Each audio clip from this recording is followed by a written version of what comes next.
Un épisode où je vais réussir à ne jamais prononcer les noms d'Usul ou d'Histoire crépue. J'attends des félicitations alors, ne me décevez pas. Tu te mets à dos toute la gauche des réseaux pour R. Dis Samuel Etienne, ou Inoxtag Monsieur Poulpe, je sais pas. Ah oui, c'est vrai. Bon ben, à demain ceux et celles qui sont de dos. Effectivement, si tu veux le parcours République-Nation de l'analyse politique, avec des saucisses, des imitations, et la politique c'est ce que les gens pensent, eh ben c'est pas ici. Après les check tes privilèges, les bingos des oppressions, le libéralisme de l'esprit critique et les indignations de circonstances, la politisation s'arrête très vite. Sur les réseaux, mais pas seulement.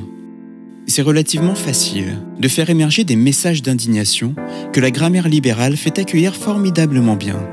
Mais le pas d'après est soit capté ou attaqué par des grands médias, soit capté et entravé par des chapelles d'influenceurs de gauche, peu scrupuleux.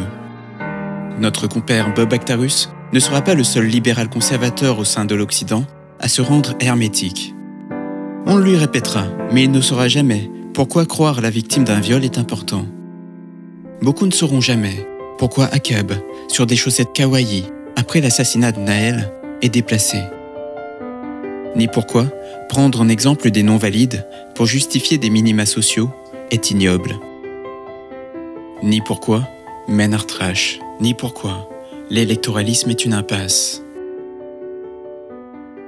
La neutralisation, la tranquillisation des forces vives, c'est courant. Prenons l'exemple de l'électoralisme. En ce qu'il concentre tous les efforts de ses promoteurs et aussi de ses détracteurs anti-vote primaire, l'élection empêche le déploiement et l'investissement politique au-delà de l'incarnation individuelle et aussi au-delà de la logique de pouvoir des institutions officielles.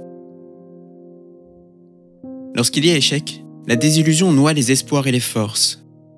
Lorsqu'il y a victoire, les forces se dispersent au moment précis où elles doivent se maintenir et peser, croyant à tort le plus dur réalisé. La neutralisation et la tranquillisation des forces vives, c'est aussi l'exercice de l'ignorance blanche. L'agentivité, ou la zone de confort de la gauche, repose en partie sur l'invisibilisation de la suprématie blanche. En pleine montée du fascisme, il ne sera pas rare de les entendre s'indigner du racisme des vieux, des bourgeois, de la droite ou toute autre catégorie que les blancs ou la structuration raciale des territoires. Laisse-nous kiffer la vibe, on s'en fout du reste. Tout réduire au capitalisme, puis neutralisation. Encore et encore. Après l'arrivée des 126 députés nazis à l'Assemblée, encore, après les assassinats et les déportations de Kanak. Et encore, après les soutiens inconditionnels à un génocide à Gaza, après les récentes et les anciennes révoltes des quartiers populaires, après Wambushu, après la précédente arrivée des 89 nazis à l'Assemblée, après la dissolution d'associations antiracistes. Neutralisation, tout réduire au capitalisme. Des espaces militants, des vulgarisations et des communautés tiennent à tout prix à rester compatibles avec la transphobie, la négrophobie, l'islamophobie, l'antisémitisme. Sans le dire ou en le disant, ils le font pour rester ouverts. Ouverts à qui? En face des agitateurs criards, une certaine pédagogie est cultivée. L'autorité de l'espace de pédagogie est similaire à plus d'un titre à l'autorité des prêtres influenceurs. Ce qui est expliqué et qui est expliqué calmement, et en affichant toute l'humilité qui entourera les égaux, vos égaux, du confort qu'ils sont en droit d'exiger. Et la matérialisation et le renforcement du tone policing. Et le tone policing, en prétendant enlever le bruit émotionnel, supprimera tout, sauf les rails rassurants et entendus de la colonialité du savoir. Et c'est une façon aussi de s'assurer d'un certain confort. C'est-à-dire, je veux bien t'entendre, mais dis-le-moi gentiment que ce soit pas inconfortable. Non, des fois, c'est un crachat dans ta gueule, tu vois, que j'ai envie d'envoyer pour que tu comprennes.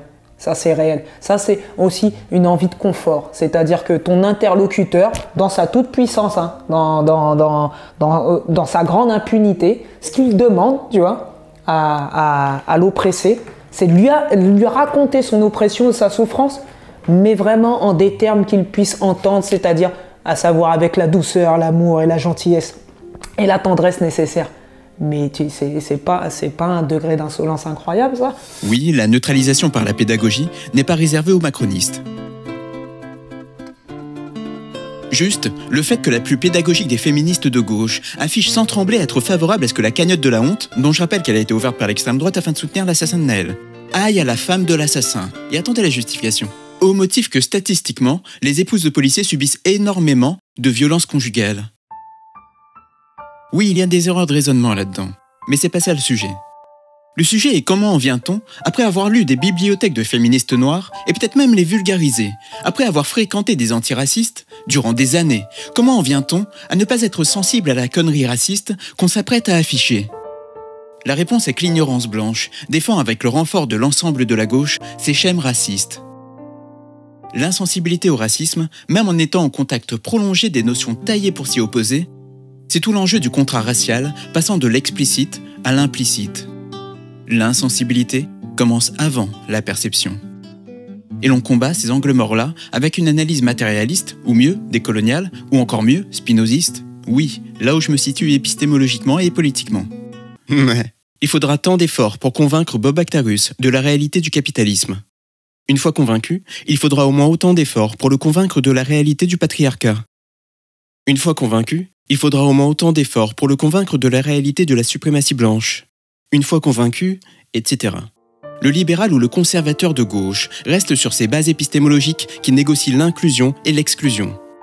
Il déplace les frontières alors qu'il faut les exploser.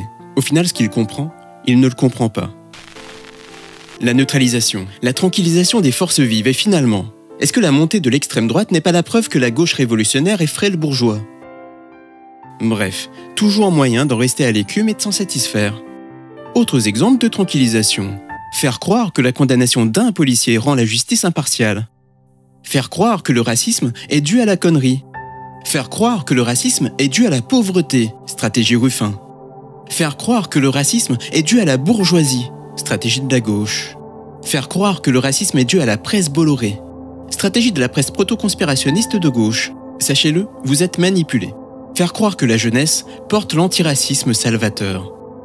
Si Ruffin a explosé en vol grâce à son racisme crasse et son opportunisme, les autres stratégies d'évitement perdurent parmi d'autres stratégies d'évitement, dont les bénéfices vont à leurs propagateurs et propagatrices. Et il ne s'agit pas de dire que les médias de milliardaires racistes ne participent pas au cadrage raciste des débats publics. Concentrez-vous. La focale mise sur la fabrique de l'opinion respecte la tradition française, cloisonner le racisme à l'opinion. On est où là? Facebook 2012? Cette presse de mettre en garde contre les manipulations des riches dont est victime l'honnête français qui est de plus en plus progressiste selon un sondage qui tombe après chaque victoire électorale du FN. Neutralisation. Ça peut durer comme ça pendant longtemps, avec ces émancipateurs qui ne voient en Hitler qu'un agent de la bourgeoisie et des puissances de l'argent. Réduire au capitalisme. Ils vivront et mourront en pensant n'avoir pas promu le suprémacisme blanc. Ils auront tout fait pour changer Marine Le Pen en politicienne simplement autoritaire mais grand Dieu. Pas vraiment fasciste enfin, pas vraiment antisémite, pas vraiment islamophobe, pas vraiment d'extrême droite. Et puis on n'a qu'à dire que violeur, c'est une opinion, tant qu'on y est. Alors qu'il ne viendrait pas à l'esprit, sauf à nourrir son goût du ridicule, de demander aux bourgeois de gentiment rendre le pouvoir. Il s'agit de les y contraindre. La domination raciale, comme elle n'est pas une domination légitime, aura comme réponse acceptable et pour le moins prisée la sensibilisation et l'éducation. Défroquons les bourgeois, mais laissons les blancs et les blanches devenir progressistes par exposition au reggae ou à Arte. La connaissance de l'histoire coloniale est-elle alors présentée comme un énième fait-valoir dépolitisé? À l'évidence. Tranquillisation. Et dépolitisé veut souvent dire libéral.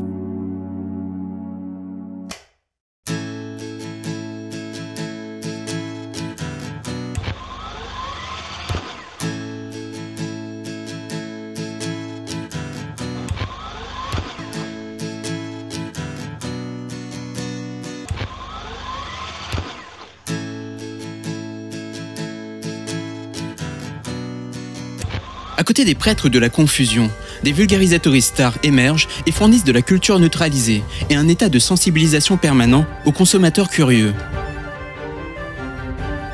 Main dans la main avec les non-blancs conservateurs, tant que la race dissimulera leur LGBT-phobie, antisémitisme, négrophobie, etc. Main dans la main avec les pauvres petits blancs, tant que le sexisme et le racisme continueront à paraître progressistes. Lorsque l'important est de durer, la promesse d'avoir un public écrase l'aspiration à aller à gauche, et surtout lorsque les suprémacismes ont le vent en poupe. Mais ça, je sais pas si vous avez remarqué.